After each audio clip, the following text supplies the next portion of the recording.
Welcome back to our Southeast Texas Spotlight. Hurricanes, fires, and COVID. That's just a few of the disasters that Jasper County Judge Mark Allen has had to confront during his many years in office. He's probably led his constituents through more emergencies than any other elected official, not only in Texas, but even across the nation, including major flooding in Jasper County about 3 weeks ago. And well, Judge Allen has dried up and he is joining us now in this week's Southeast Texas Spotlight.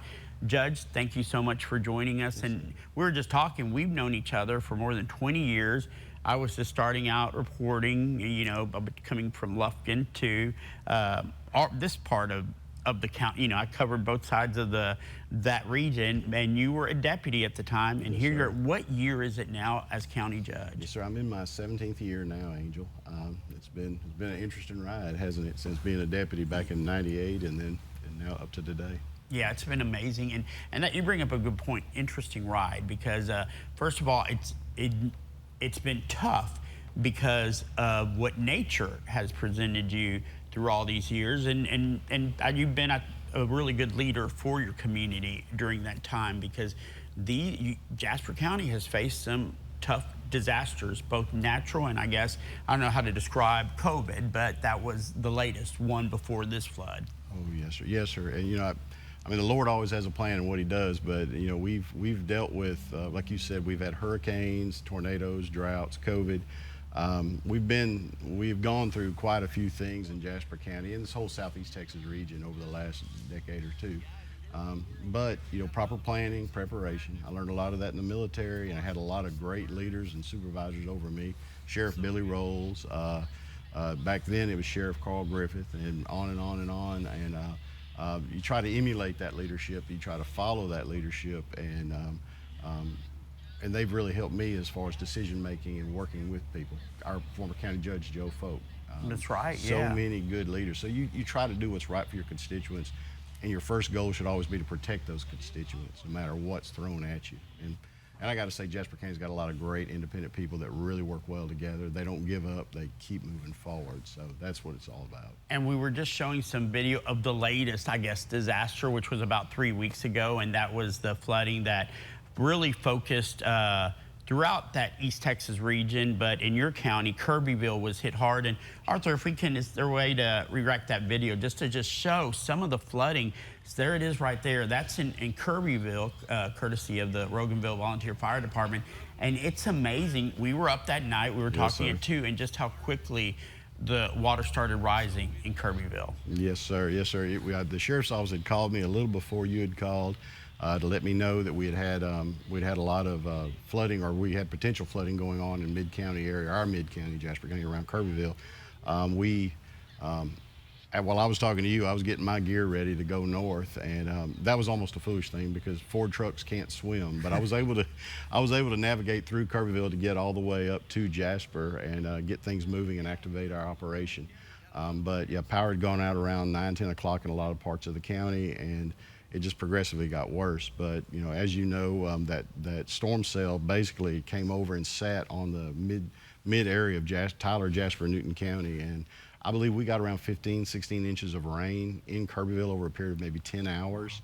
So it was all hands on deck effort, and our emergency responders, whether it's fire department, police department, sheriff's department, DPS, I mean, everybody just joined together to get this thing. Our emergency management, a lot of other volunteers just coming out of everywhere, and to help get people out of homes, stranded motorists.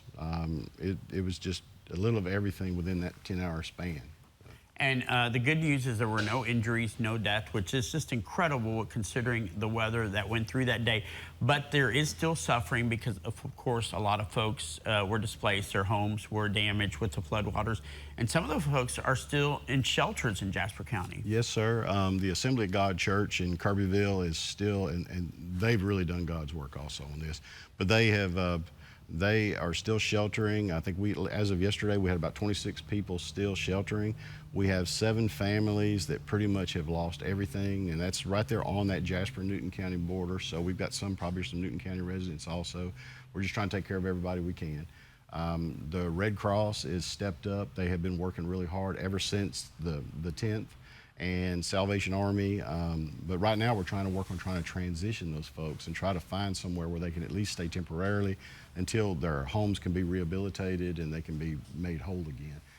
We've been working with the Catholic Charities, Nehemiah's Vision, our Jasper Newton County long-term recovery groups, DP's Texas Council of Governments. They do our housing program for Jasper and Hardin County, even though we're no longer part of DETCOG. And they've reached out. They're going to be trying to do some voucher programs to try to help people to get into homes. Like I said, it's just everybody coming together. We've had the Rural Homeless Network has stepped up with some of the tiny houses to help people. So we're doing everything we can to try to pull this together and get some help for these families. Exactly, and what can citizens do? Because it's important also that, especially we've learned from the past, there's a system now that you can report damages, and it's important they report because that might influence the amount of aid that the county gets. Yes. Well, I can tell you, for instance, a few days ago, the Red Cross was needing 200 1 or 2 gallon bottles of bleach. Clean out materials will help, shovels, buckets, any kind of cleaning type products or tools that can help some people can get in, because the Southern Baptist Men's Relief, they've been working really hard also trying to help muck out, that's a way of going in and cleaning out all the damage to sheetrock and everything else that's in a home. So donating that, getting with our local chapter, which is done, like I said, they have done a tremendous job. Natalie Warren and her crew, amazing people. They have get with them, donate to them. They will get that routed to the proper people who can actually start or are actually on the ground working right now. And we can get these people some help that way too. Well, Judge, I know a lot of this is accomplished through your leadership. You've had a lot of experience, and I know the community in Southeast Texas is lucky to have you, and we're glad you made it up here to visit us. Well, thank you, Angel. I got a lot of great folks, and thank y'all for getting the word out and for working with us during every single disaster event and helping to get that information out to our people, because that's what saves lives. So thank you. We appreciate it. Thank you, Judge, again, and be safe traveling up to Jasper. Tell everybody hello for us. Sure will. Thank you, Angel. Thank